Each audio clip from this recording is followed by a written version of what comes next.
क्या आपने कभी सोचा है, जब हम चुप होते हैं तब कौन सुमिरन करता है? क्या सच्चा सुमिरन वही है जिसे हम जपते हैं, या वो जो बिना बोले खुद ब्रह्मांड करता है?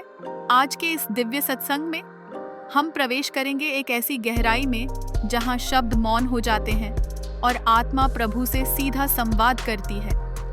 संत कबीर दास जी का यह दोहा, सुमिरन मेरा हरि करे, मैं पाऊं विश्राम, सिर्फ वाणी नहीं, एक अनुभव है, एक स्थिति है, एक शक्ति है। इस वीडियो को अंत तक जरूर देखें, क्योंकि आज हम समझेंगे ना सिर्फ शब्द की शक्ति, बल्कि विज्ञान, कहानियों और अनुभवों के माध्यम से आत्मज्ञान की वो यात्रा जो अंततः हमें विश्राम में ले जाती है। तो चलिए एक बार फिर जुड़ते हैं सत्य की खोज में, उस अनहद नाद के साथ जो अनसुना होकर भी सब कुछ कहता है। आज का सत्संग बड़ा ही महान सत्संग है। संक्षिप्त में कहा जाए, सुमिरन मेरा हरि करे, मैं पाऊं विश्राम। मैं तो आराम में रहूं और प्रभु ही मेरा सिमरन करे। ये कितनी गहरी भावना है। पूरा श्लोक ये है, माला फिर न कर फिरूं, जिभिया करे न नाम, सिमरन मेरा हरि करे, मैं पाऊं विश्राम। अंग्रेजी भाषा में, neither do I chant, neither did do I count rosary leads, nor do I chant Ram, and here I stay at ease. Short में इसका मतलब यही है, सिमरन मेरा हरि करे, मैं पाऊं विश्राम। मैं ईज में रहूं और प्रभु ही मेरा सिमरन करे। ये बड़ा ही कबीर जी का बड़ा ही गहरा दोहा है। आप पाएंगे इस दोहे में कि कबीर जी ने आध्यात्मिक जो भी मिस्ट्री हमारे सामने है, वो एक दोहे में ही कह दी है। कहना बड़ा सरल है कि मैं विश्राम करूं और प्रभु ही मेरा सिमरन करें। सुमिरन मेरा हरि करे, मैं करूं विश्राम। अब इस दोहे को समझने की कोशिश करो, पहले तो शब्दों में, फिर मैं इसको आपको व्याख्या में समझाऊंगा, उसके बाद विज्ञान के रूप में भी समझाने का प्रयत्न करूंगा, और एक तो कथाओं के रूप में भी समझाने का प्रयत्न करूंगा, ताकि आप गहराई से समझ सको और इसको जीवन में ला सको। अगर जीवन में ना लाया गया तो इसका कोई तात्पर्य ही नहीं रहेगा।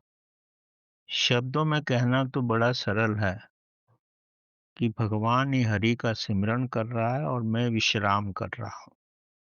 अब थोड़ा इसकी गहराई में जाओ। जब आप प्रभु का सिमरन करते हो, अपने मन से करते हो, अपने शब्दों से करते हो, या अपने हृदय की गहराई से करते हो, किसी भी रूप में अगर आप परमात्मा का सिमरन करते हो, तो सिमरन से एक प्रकार की तरंगे निकलती। वो तरंगे कहाँ जाएंगी? आपके चारों तरफ तो ब्रह्मांड है, ये तरंगे ब्रह्मांड में चली जाएंगी। कोई भी चीज जब ब्रह्मांड में जाती है तो वो ब्रह्मांड में ही रहती है, वो कहीं जाती नहीं है, उसका विस्तार हो जाता है, क्योंकि ब्रह्मांड का भी तो विस्तार हो रहा है। तो आपके शब्दों द्वारा सिमरन से, आपके मन द्वारा सिमरन से, या आपकी आत्मा द्वारा जो भी आप सिमरन करते हैं, अपनी चेतना से जो सिमरन करते हैं, वो सब इस ब्रह्मांड में ही रहता है। चूंकि आपके द्वारा सिमरन किया हुआ है, तो आपके अराउंड ही रहता है। ब्रह्मांड में तो फैल जाता है, लेकिन आपके साथ इसका संपर्क रहता है। वो जब आप इतना ज्यादा सिमरन कर लेते हो कई वर्षों तक, तो आपके चारों तरफ सिमरन की तरंगें ही बहने लगती हैं और आप और सिमरन एक ही हो जाते हो। तो सारा ब्रह्मांड सिमरन कर रहा है जो आपने किया है, क्योंकि ब्रह्मांड उसका विस्तार करता है, क्योंकि ब्रह्मांड खुद भी विस्तृत हो रहा है, फैल रहा है। तो आपका सिमरन भी फैल जा रहा है। जब कोई भी चीज फैलती है तो उसमें शक्ति आ जाती है। जब शक्ति आती है तो सिमरन बड़ी तीव्रता से होने लगता है इस ब्रह्मांड में। जब आपके सामने भी कोई तीव्र ध्वनि हो तो आप शांत होके बैठ जाते हो। तो जब ये प्रभु की ध्वनि ब्रह्मांड में तीव्र हो जाती है तो वहां से आपको तरंगे मिलने लगती हैं और आप विश्राम में आ जाते हो। तो साधारण भाषा में जैसे कबीर जी ने कहा है कि प्रभु ही आपका सिमरण करने लगता है और आप विश्राम में हो जाते हो। आप शांत हो जाते हो और आपने जो सिमरन किया है वो ब्रह्मांड में कई गुना जाके बढ़ जाता है। तो आपको कुछ करना ही नहीं पड़ता। जैसे आपके पास धन हो, धन से आपको इतना ब्याज मिल जाता है तो आपको कार्य करने की जरूरत ही नहीं। अब आप इसको विज्ञान की भाषा में समझो। विज्ञान में प्रयोग से और अनुसंधान से ये प्रमाणित किया गया है कि सारी शक्ति ब्रह्मांड से ही आती है। एक वैज्ञानिक का मैं आपको छोटा-सा प्रयोग बताता हूँ ताकि आप इसको गहराई से समझ सको। एक वैज्ञानिक ने एक पौधा लिया जो बीज से थोड़ा ही उगा था, उसको गमले में डाला और जितनी मिट्टी उस गमले में डाली उसको भी उसका वजन किया, जितनी उसने खाद डाली उसका भी वजन किया और जितना पानी डाला उसका भी वजन किया और जो छोटा-सा पौधा था उसका भी वजन करके अपने पास लिख लिया। अब हर 2-4 दिन में जिस चीज़ की वो कमी देखता था, वो उसमें डाल देता था। खाद की कमी देखी तो खाद डाल दी, पानी की कमी देखी तो पानी डाल दिया। मिट्टी तो खैर वैसे ही रहती है और धीरे-धीरे पौधा बढ़ना शुरू हुआ। अब 4-5 महीने के बाद पौधा इतना बढ़ गया कि वो अब गमले में नहीं समा रहा था। वैज्ञानिक ने उस पौधे को निकाला, उसका वजन लिया और इन 4-5 महीनों में जितना भी उसने खाद, पानी और जो मिट्टी थी, सबका वजन का योग किया। तो जितना सबका वजन आया था, अब 4 महीने के बाद और पहला वजन जब उसने छोटा-सा पौधा डाला था, उसका वजन, तो उसने देखा ये तो 8 से 10 टाइम ज़्यादा हो गया। मैंने सब मिला के एक्स डाला था पौधे के साथ और अब ये 10x हो गया, 10 टाइम्स बढ़ गया। तो वैज्ञानिक को बड़ा आश्चर्य हुआ कि जो मैं इसमें डाल रहा हूँ उतना ही तो होना चाहिए, कहाँ से बढ़ गया ये? अगर पौधे ने खाद से भी कुछ लिया, तो खाद को ही रूपांतरित किया उसने, पानी को भी रूपांतरित किया, सबका वजन उसने अपने पास ठीक से लिखा हुआ था। तो उसको बड़ा आश्चर्य हुआ कि 10 गुना कैसे ज़्यादा हो गया ये? तो बहुत विचार करने के बाद वो इस निष्कर्ष पे पहुँचा कि वो ब्रह्मांड के ही तो कॉन्टैक्ट में है। सारी शक्ति तो ब्रह्मांड से आई है। मैंने तो नाम मात्र ही कुछ दिया है। तो इससे प्रमाणित हो जाता है कि जैसे पौधे के पास शक्ति ब्रह्मांड से आई है, वैसे ही हमारे पास भी जो शक्ति आती है, 10 गुना से ज़्यादा बढ़कर के ब्रह्मांड से ही हमारे पास आती। हम राम का नाम लेते हैं, वो 10 गुना शक्तिशाली होकर के हमारे पास आता है और हमको शांत कर देता है। तो ऐसा लगता है ब्राह्मण मतलब भगवान ही नाम ले रहा है और हम तो शांति में हैं। तो वैज्ञानिक रूप से धुएँ को आप ऐसा ही समझ सकते हो कि सारी शक्ति ब्रह्मांड से आती है, भगवान से आती है और उस शक्ति से ही पौधा बढ़ता है। आपके खाद और पानी से तो नाम मात्र ही बढ़ता है। इसी तरह हमारे सिमरन से तो जो प्रभाव पड़ता है, तो वो नाम मात्र ही है। बाकी तो ब्रह्मांड ही उस शक्ति को हमारे पास भेजता है। अब मैं इस कथा के रूप में आपको इसका विस्तार करूँगा। आपने स्वामी रामतीर्थ का नाम सुना होगा।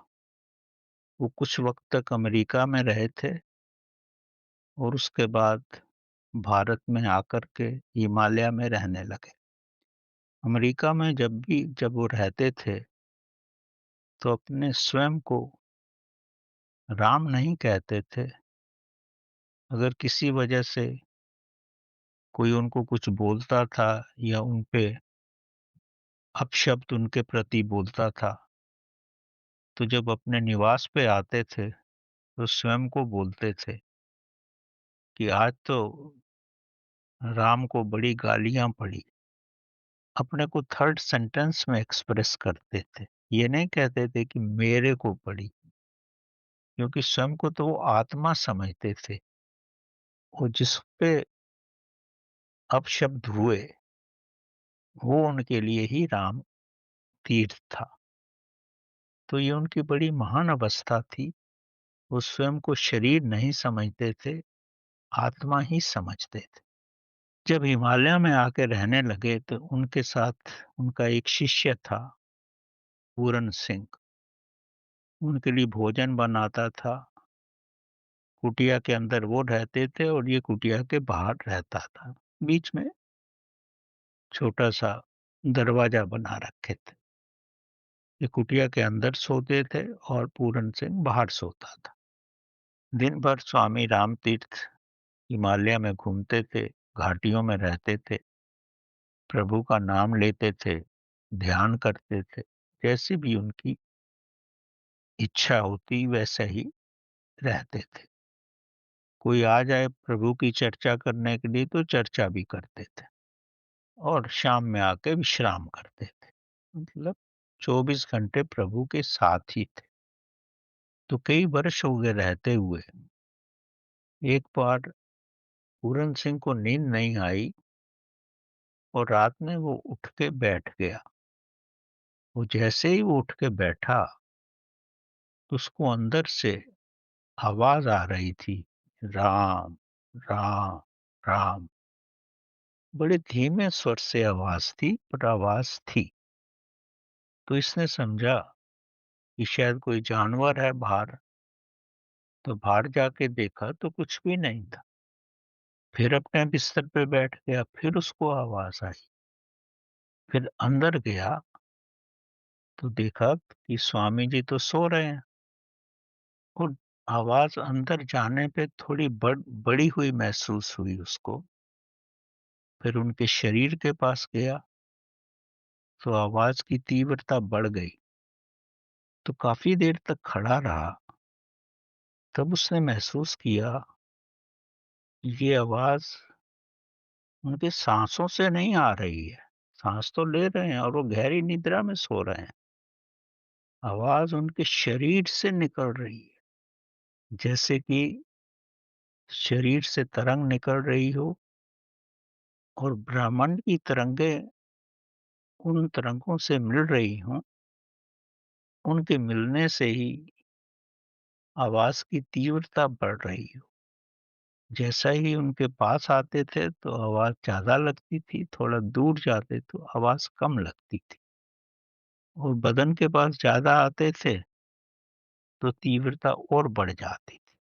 तो कहने का मतलब ये है, वो दिन भर प्रभु का नाम ही लेते थे, उनकी हर कोशिका में प्रभु समा गए थे, उनकी कोशिका तरंगित हो गई थी और शरीर से ऐसी तरंगें निकल रही थी, जैसी तरंगें उन्होंने ब्रह्मांड में फैला दी थी और दोनों के मिलने से ऐसा लग रहा था कि प्रभु ही अपने नाम का स्मरण कर रहा है, तो ये तो केवल इंस्ट्रूमेंट मात्र ही है, वो सिमरन प्रभु का हो रहा है। दूसरे शब्दों में ये समझो आप कि उसको अनाद नाद सुनाई पड़ रहा था। ऐसा नाद सुनाई पड़ रहा था जो कोई घर्षण से नहीं होता, 2 चीज़ों के मिलने से नहीं होता, 2 वस्तुओं के टकराव से नहीं होता। ऐसा नाद स्वयं ही पैदा होता है। जैसे पदार्थ में इलेक्ट्रॉन्स चलते हैं और ब्रह्मांड तो इतना बड़ा है, वहाँ कितने इलेक्ट्रॉन्स होंगे, सब घूम रहे हैं। ये वही अनंत नाद का स्वर था। आप भी कभी रात के समय एकांत में हों और शून्य अवस्था में हों, तब आपको ये नाद पूर्ण रूप से सुनाई पड़ेगा। यही प्रभु का नाद है और ब्रह्मांड इसी रूप में राम का सिमरन करता है। अगर आप शांत रहते हो, तो आपको ये नाद सुनाई पड़ता है और ऐसा लगता है कि आप विश्राम में हो, सेवर केवल ब्रह्मांड ही सिमरन कर रहा है। ये स्वयं भी आप अनुभव कर सकते हो। एक दूसरी कथा है, एक गुरु के पास एक शिष्य आते हैं, गुरु उनको बोलता है, पहले एक हाथ की ताली बजाओ और उसका स्वर सुन के मेरे को बताओ कि क्या स्वर आप सुन रहे हो। उसके बाद मैं आपको ध्यान की पद्धति पे ले जाऊंगा। तो शिष्य ने बहुत प्रयत्न किया एक हाथ की ताली बजाने का। कई रूपों में उन्होंने कोशिश की कि एक हाथ की ताली की क्या आवाज होती है। गुरु को आके कई रूपों में बताया। गुरु ने बोला ये एक हाथ की ताली नहीं है। इस तरह 3-4 साल हो गए, तो गुरु से उन्होंने संपर्क भी तोड़ दिया, क्योंकि जो भी बोलते थे गुरु उस बात को मानने को राजी नहीं होते थे। अब शिष्य एक ही जगह बैठा रहता, जंगल में बैठता या आश्रम में बैठता या सत्संग में बैठता, और धीरे-धीरे इस एकांत में बैठने से उसको बड़ा आनंद आने लगा। उसको महसूस होने लगा कि उसके अंदर कोई मधुर वाणी बज रही है। वो कुछ नहीं कर रहा है, पर उसको अपने अंदर से मधुर वाणी का आभास होने लगा। और उसकी समझ में नहीं आया कि ये मैं गुरु को कैसे बताऊं। मेरे को अपने अंदर से मधुर वाणी आ रही है। ये जब गुरु की कुटिया में आके बैठते थे, तो गुरु तो वहीं रहते, इसको गहराई से देखते, तो उसके अंदर की जो मधुर वाणी थी वो गुरु को सुनाई पड़ती थी। तो कुछ महीने ऐसे गुजर गए, जब ये वाणी का स्वर बड़ा तीव्र हो गया, तो गुरु ने बोला, अब तेरे को एक हाथ की ताली की आवाज आ रही है। बोलता है कि मेरे को तो कई महीनों से आ रही है, पर मेरी ये समझ में नहीं आ रहा कि आपको कैसे बताऊं। गुरु ने बोला, तेरे को बोलने की आवश्यकता नहीं है, मैं उस आवाज को सुन सकता हूँ। तो अब साधना की पद्धति पे पहुंच गया है। जिसने अपने अंदर का अनंत नाद सुन लिया, तो प्रभु के बहुत निकट हो जाता है। अब यही अनंत नाद उसको ब्रह्मांड में ले जाता है, और ब्रह्मांड की वाणी भी वो बड़ी शांति से सुन सकता है। यही है एक हाथ की ताली, जो शून्यता में आपके अंदर बजती है। वो किसी को बता नहीं सकते आप। यही राम की ध्वनि है, जो इतनी तीव्रता से बजती है और आप विश्राम में रहते हो। इतने विश्राम में रहते हो कि उस विश्राम की दशा से आप उठने की इच्छा नहीं होती। प्रभु का संगीत है ये। तभी कहा जाता है, सुमिरन मेरा हरि करे, मैं करूं विश्राम। व्यक्ति स्वयं विश्राम में आ जाता है।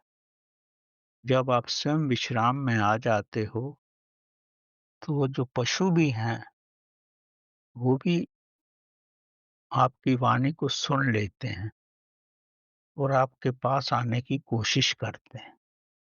जैसे कि आपको रमन महर्षि का पता है, वो चलते थे तो सांप उनके पीछे चलते थे, गाय उनके साथ चलती थी, क्योंकि वो शांत ध्वनि प्रभु की, अनंत नाद उनको भी सुनाई पड़ता था।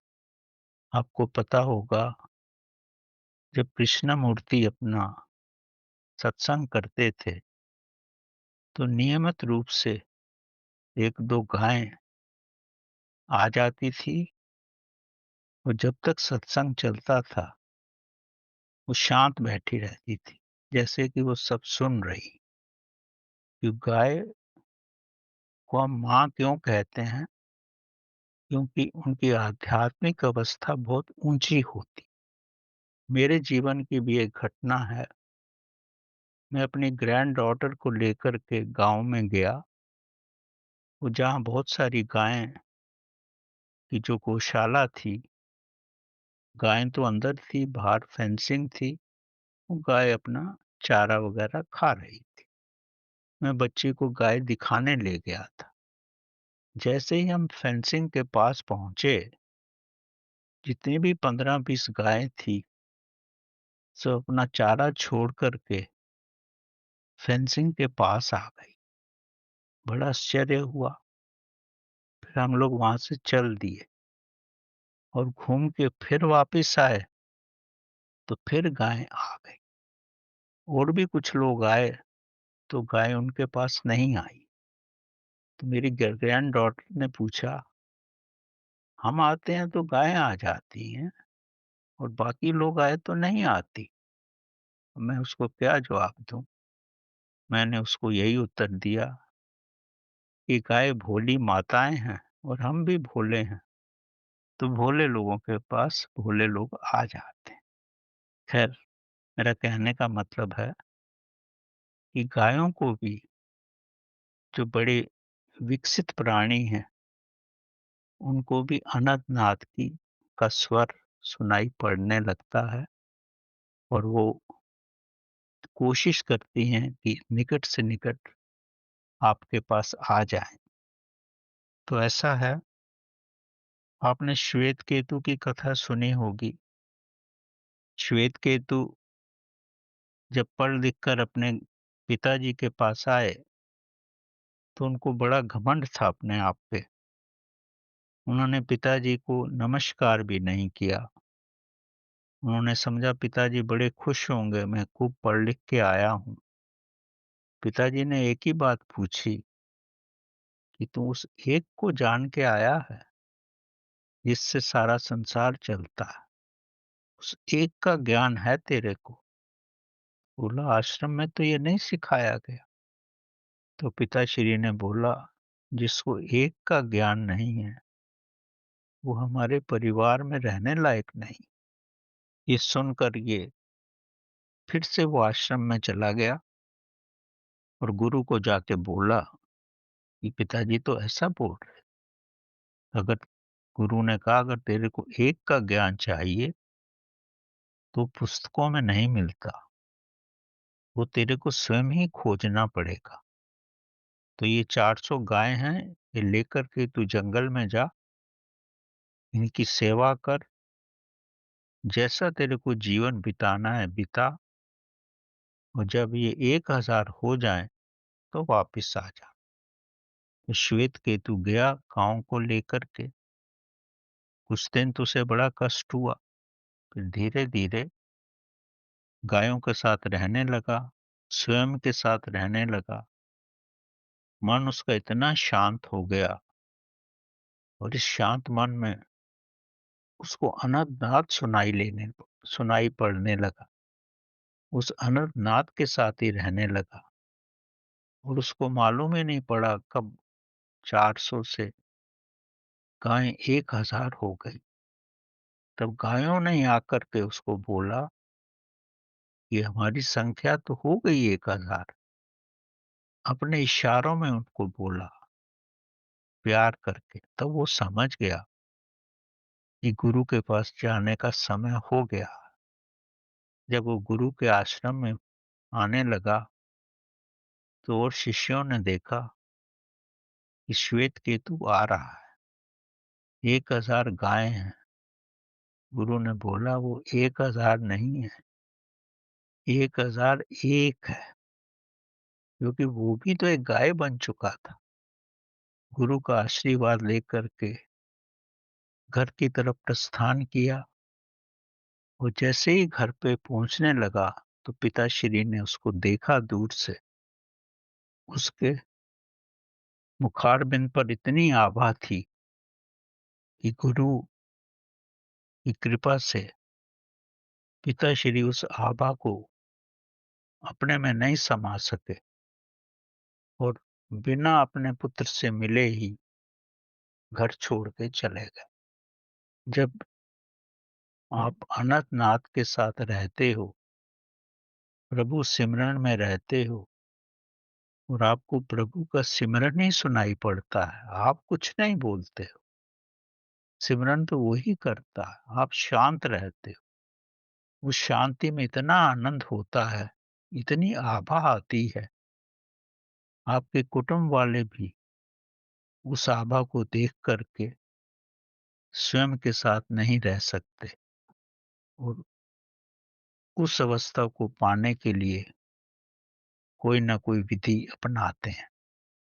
तो आप तो थोड़ा ही करते हो, ये ब्रह्मांड आपसे कई गुना ज़्यादा करता है। एक गुरु के आश्रम में एक साधारण सा व्यक्ति आया और बोला कि मेरे को प्रभु की प्राप्ति करनी है। तो गुरु ने कहा, तो बड़ा कठिन मार्ग है। अगर तेरे को प्रभु प्राप्ति करना है, तो जो मैं चाहता हूँ वो तेरे को करना पड़ेगा। तो बोलते जो आप बोलोगे करूँगा मैं। व्यक्ति कुछ पढ़ा लिखा भी नहीं था, कुछ जानता भी नहीं था, पर उसके अंदर तीव्र संकल्प था प्रभु को पाने का। तो गुरु ने कहा कि रोज तू दिन भर आश्रम के लिए धान कूटा कर, बस यही तेरा काम है। तो वो सुबह से शाम तक धान ही कूटता था। कई वर्ष गुजर गए। इतना समय गुजर गया कि उसका मन जो है अमनी दशा में आ गया। कोई विचार नहीं, कोई संकल्प नहीं, अमनी दशा। मन खत्म ही हो गया। मन ज़ीरो हो गया, शून्य हो गया। वो नथिंगनेस में आ गया। वो जैसे ही वो नथिंगनेस में आया, उसकी आभा बढ़ती गई। हालाँकि उसको कोई ज्ञान नहीं था, लेकिन वो प्रभु के साथ एक हो गया था। गुरु भी वृद्ध हो गए थे। वो अपने किसी उत्तराधिकारी को ढूँढना चाहते थे। उनके चेले वेदों का पाठ करते थे, बड़े-बड़े ग्रंथ पढ़ते थे, पढ़े लिखे थे। तो उन्होंने प्रश्न किया कि मन क्या है? तो जो इस प्रश्न का उत्तर देगा, उसी को मैं अपना उत्तराधिकारी बनाऊँगा। और इस प्रश्न का उत्तर कुछ सामने कि दीवार पे लिख देगा और अपना नाम नीचे लिख देगा। तो किसी की भी समझ में नहीं आया कि मन क्या है। शास्त्रों का तो बहुत अध्ययन किया था उन्होंने, अध्ययन मात्र ही किया था, पर ज्ञान की गहराई में नहीं गए थे। कुछ लिखने से भी डरते थे। एक ने तो लिख दिया, मन एक दर्पण है और उस पे वृत्तियों की धूल जम जाती है। पर नीचे उसने अपना नाम नहीं लिखा। उसको डर था कि गुरु नाराज हो जाएंगे।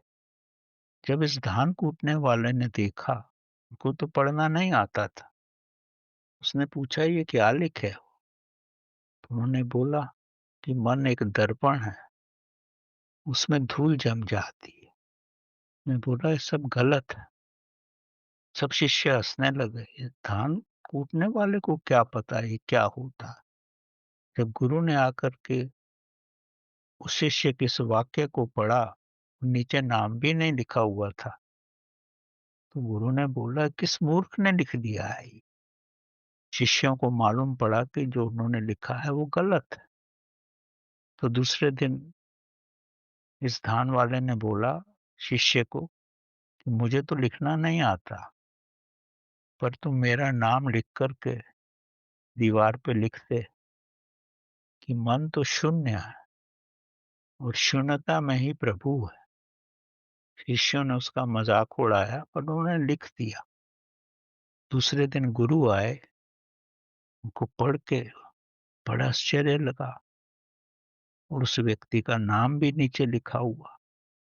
वो समझ गए इसकी महान अवस्था आ गई है और यही मेरा उत्तराधिकारी बनने लायक है।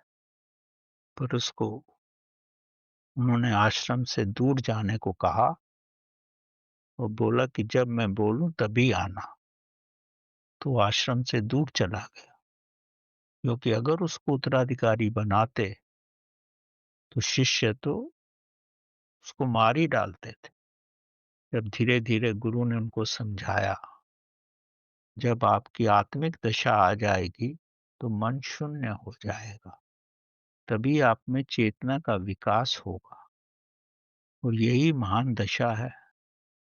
और जिसने ये लिखा है वही मेरा उत्तराधिकारी बनेगा। आप उसको आदर पूर्वक लेके आओ और मैं उसको अपना उत्तराधिकारी बनाता हूँ।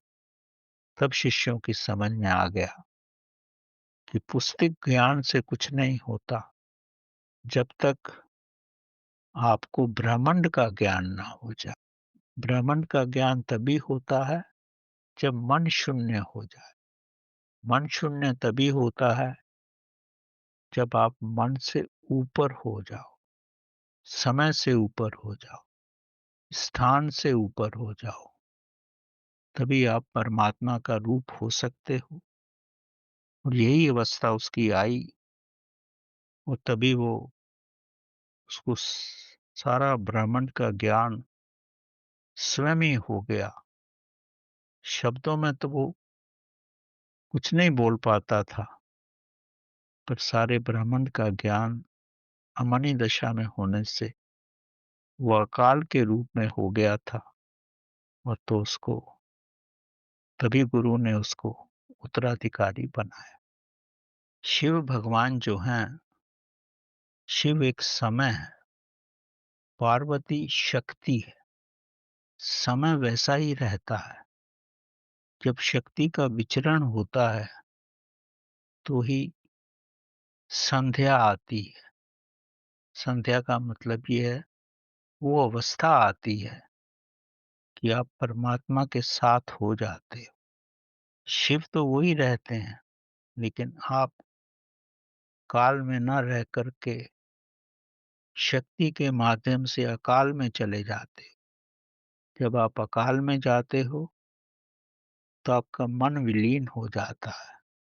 आपके अंदर अनंत नाद बजने लगता है और वही अनंत नाद ब्रह्मांड में भी उसका स्वर सुनाई पड़ता है। और आपके अंदर की अवस्था और ब्रह्मांड की अवस्था जब एक ही हो जाती है, तो आप ब्रह्मांड में विलीन हो जाते हो और आप और परमात्मा एक ही हो जाते हो। और यही अवस्था है जब आपको सिमरन नहीं करना पड़ता, सिमरन प्रभु ही करता है और आप केवल विश्राम करते हो। आप स्वयं के अंदर शांत हो, साइलेंस में हो और प्रभु का सिमरन अनंत नाद के रूप में आपके कानों में बजता ही रहता है। और जब ऐसी अवस्था आ जाए तो समझो आप प्रभु के साथ ही हो गए हो। आपको सिमरन की आवश्यकता नहीं है। सिर्फ स्वयं के साथ बैठ कर के वो सिमरन स्वयं ही आपके अंतस्थल में बजने लगता है और उससे ही सारा ब्रह्म ज्ञान हो जाता है और आप उस महान अवस्था में पहुंच जाते हो जहां अध्ययन से नहीं पहुंचा जा सकता। अध्ययन तो केवल मन की शक्ति बढ़ाता है। सिमरन जो है अमनी दशा है। प्रभु खुद ही सिमरन करता है और सिमरन केवल आप ही सुन सकते हो। और जो सुनने वाला होता है वो शांत ही हो जाता है, क्योंकि सिमरन इतनी तीव्रता से है और आप उसी में डूब जाते हो। आपका लय उस भव सागर में हो जाता है और आप उस भव सागर के साथ एक ही हो। उसमें रहने का ही आपको आनंद आता है। उससे निकलने में आपको बड़ी कठिनाई होती है, लेकिन इस संसार में रहने के लिए उससे निकलना भी पड़ता है और उसमें डूबना भी पड़ता है। जब आप उसमें ही रहना चाहो और निकलना मत चाहो, तो समझो आप प्रभु का रूप हो गए हो। और इस संसार में रहने के लिए तो निकलना भी पड़ता है और जाना भी पड़ता है। तो प्रभु से प्रार्थना करो कि मैं उस भवसागर में विश्राम करूं और तेरा अनंत नाद मुझे सुनाई ही पड़ता रहे। तो यही महान अवस्था है। प्रभु हम सबको उसी अवस्था में ले। धन्यवाद।